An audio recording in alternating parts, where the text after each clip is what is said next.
മഴ കൂടുതൽ ശക്തമാവുകയാണ്. 3 ജില്ലകളിൽ ഓറഞ്ച് അലർട്ട് പ്രഖ്യാപിച്ചിരിക്കുന്നു. 5 ജില്ലകളിൽ യെല്ലോ അലർട്ടും പ്രഖ്യാപിച്ചിട്ടുണ്ട്. മധ്യ തെക്കൻ കേരളത്തിൽ അതിതീവ്ര മഴയാണ് പെയ്യുന്നത്.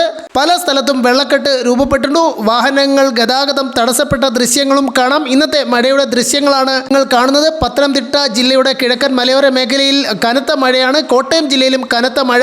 തിരുവനന്തപുരം, കൊല്ലം ജില്ലകളുടെ മലയോര മേഖലയിൽ അതിശക്തമായ മഴയിൽ വലിയ നാശനഷ്ടങ്ങളും വെള്ളക്കെട്ടും രൂപപ്പെട്ടിട്ടുണ്ട്. 3 ഡാമുകൾ ഷട്ടറുകൾ തുറന്ന വാർത്തയുമുണ്ട്. പൊന്മുടിയിൽ 11.65 സെന്റിമീറ്റർ മഴ രേഖപ്പെടുത്തിയിരിക്കുകയാണ്. ഡീറ്റെയിൽ ആയി വിവരങ്ങൾ നോക്കാം. എല്ലാ ദിവസവും അപ്ഡേറ്റുകൾക്ക് നിങ്ങൾ ഇതുവരെയും ചാനൽ സബ്സ്ക്രൈബ് ചെയ്തിട്ടില്ലെങ്കിൽ ഇപ്പോൾ തന്നെ സബ്സ്ക്രൈബ് ചെയ്ത് ഓൾ എന്ന ബെൽ ഓപ്ഷൻ കൂടി എനേബിൾ ചെയ്യുക. കൂടുതൽ ആളുകൾക്ക് എത്തിച്ചേരാൻ വീഡിയോ ലൈക്ക് ചെയ്ത് കാണാൻ ശ്രദ്ധിക്കണം.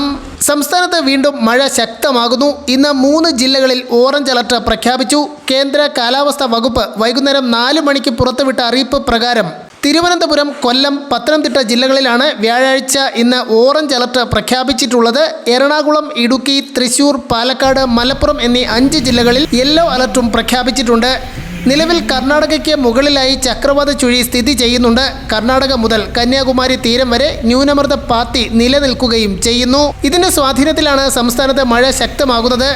കഴിഞ്ഞ മണിക്കൂറുകളിൽ തെക്കൻ കേരളത്തിൽ അതിശക്തമായ മഴയാണ് ലഭിച്ചത്. പലയിടങ്ങളിലും നിലവിൽ മഴ തുടരുന്നുണ്ട്. കേരളത്തിലെ എല്ലാ ജില്ലകളിലും ഒറ്റപ്പെട്ട ഇടങ്ങളിൽ നേരിയതോ മിതമായതോ ആയ മഴയ്ക്കും മണിക്കൂറിൽ 40 കിലോമീറ്റർ വരെ വേഗതയിൽ വീശിയേക്കാവുന്ന ശക്തമായ കാറ്റിനും സാധ്യതയുണ്ടെന്നും കേന്ദ്ര കാലാവസ്ഥാ വകുപ്പ് അറിയിക്കുന്നു. നിലവിലെ സാഹചര്യം അനുസരിച്ച് കൂടുതൽ മഴ പ്രതീക്ഷിക്കുന്നതിനാലാണ് തെക്കൻ കേരളത്തിലെ 3 ജില്ലകളിൽ കേന്ദ്ര കാലാവസ്ഥാ വകുപ്പ് ഓറഞ്ച് അലർട്ട് പ്രഖ്യാപിച്ചിരിക്കുന്നത്.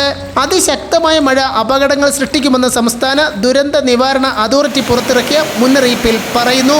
പേപ്പാറ ഡാമിന്റെ ഷട്ടറുകൾ നിലവിലെ 40 സെന്റിമീറ്ററിൽ നിന്നും 80 സെന്റിമീറ്ററായും, അരുവിക്കര ഡാമിന്റെ ഷട്ടറുകൾ നിലവിൽ 110 സെന്റിമീറ്ററിൽ നിന്നും 170 സെന്റിമീറ്ററായും ഇന്ന് ഒക്ടോബർ 12 വൈകിട്ട് 4:30 ഉയർത്തി. സമീപവാസികൾ ജാഗ്രത പാലിക്കണമെന്ന് തിരുവനന്തപുരം ജില്ലാ കളക്ടർ അറിയിച്ചു.